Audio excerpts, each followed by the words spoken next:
अस्सलाम वालेकुम, this is Fatima Ali और आज मैं जिस टॉपिक को एक्सप्लेन करने जा रही हूँ वो है क्लिनिकल मेथड, जिसे हम थेरेपी मेथड भी कहते हैं या फिर हम उसे केस स्टडी मेथड भी कहते हैं। और आज हम तीन चीज़ों को अंडरस्टैंड करेंगे। फर्स्ट थिंग है क्लिनिकल मेथड को, हम कॉन्सेप्ट को समझेंगे, देन हम उसकी एक्सप्लेनेशन और एग्जाम्पल को पढ़ेंगे, ठीक है।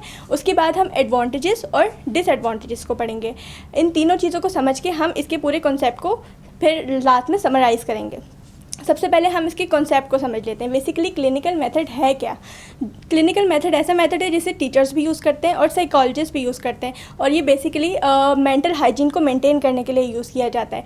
एज अ टीचर मैं इसकी एक एग्जांपल इस तरह से देती हूँ कि एक स्टूडेंट है और वो क्लास में फोकस नहीं कर पा रहा है, उसके ग्रेड्स अच्छे नहीं बन पा रहे, या फिर वो कंटिन्यूसली अपनी स्टडी के ऊपर कॉन्स्टेंटली जो है वो फोकस नहीं कर पा रहा है, तो फिर हम सबसे पहले उसके जो मसाइल हैं, जो मसला उसके साथ दरपेश है, हम उसको फोकस करेंगे कि आखिर इसके साथ मसला क्या है। फिर हम उसको डायग्नोस करेंगे। अच्छा, इसको हमें डायग्नोस करने के लिए तीन फैक्ट्स को कोई भी साइकोलॉजिस्ट या फिर टीचर तीन फैक्ट्स को जो है ना वो कंसीडर करता है। वो कौन कौन से फैक्ट्स हैं? सबसे पहले हम उसकी पास्ट इन्फॉर्मेशन को देखेंगे। उसकी पास्ट इन्फॉर्मेशन क्या है, उसका ताल्लुकात कैसे हैं, लोगों के साथ उसके ताल्लुकात कैसे हैं, क्या ये उसकी हेरिडिटी में तो मसला नहीं है, या उसकी मदर किसी ट्रॉमा में तो नहीं थी, या फिर क्या ट्रॉमा उसके साथ तो नहीं है। इसकी पास्ट इन्फॉर्मेशन को देखेंगे। उसके बाद हम देखेंगे कि अब उसके सोशल लोगों के साथ ताल्लुकात कैसे हैं, उसकी फैमिली के साथ ताल्लुकात कैसे हैं, क्या कोई बंदा उसके ऊपर प्रेशराइज़ तो नहीं कर रहा जो वो डिप्रेशन के अंदर जा रहा है। और उसके बाद हम इसकी तीसरी चीज़ को देखेंगे कि उसके प्रेजेंट में आजकल क्या चल रहा है, कि उसकी डेली रूटीन क्या है, उसकी एजुकेशन क्या है, किसी चीज़ का प्रेशर तो उसके ऊपर नहीं है।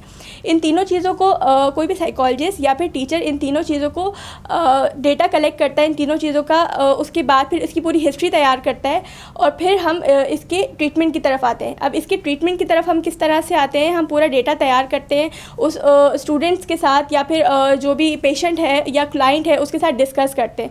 अब हम इसके एडवांटेजेस और डिसएडवांटेजेस की तरफ आ जाते हैं।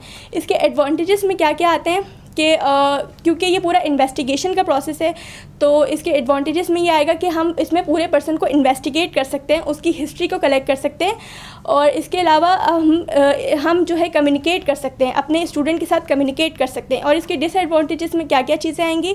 इसके डिसएडवांटेजेस में ये चीज़ें आएंगी कि ये बहुत ज़्यादा टाइम टेकन हो जाता है। समटाइम्स हम अगर जब अपने स्टूडेंट के साथ या फिर हम अपने क्लाइंट के साथ डिस्कस कर रहे होते हैं तो बहुत सारे कॉन्फ्लिक्ट पैदा हो सकते हैं, या इसमें बहुत ज़्यादा टाइम कंज्यूम हो सकता है। कभी कभी ये बहुत ज़्यादा एक्सपेंसिव भी हो जाता है। इसके अंदर कौन कौन से मेथड यूज़ होते हैं? ये एक इंटेंसिव मेथड इसके अंदर यूज़ होता है, सब्जेक्टिव मेथड इसके अंदर यूज़ होता है।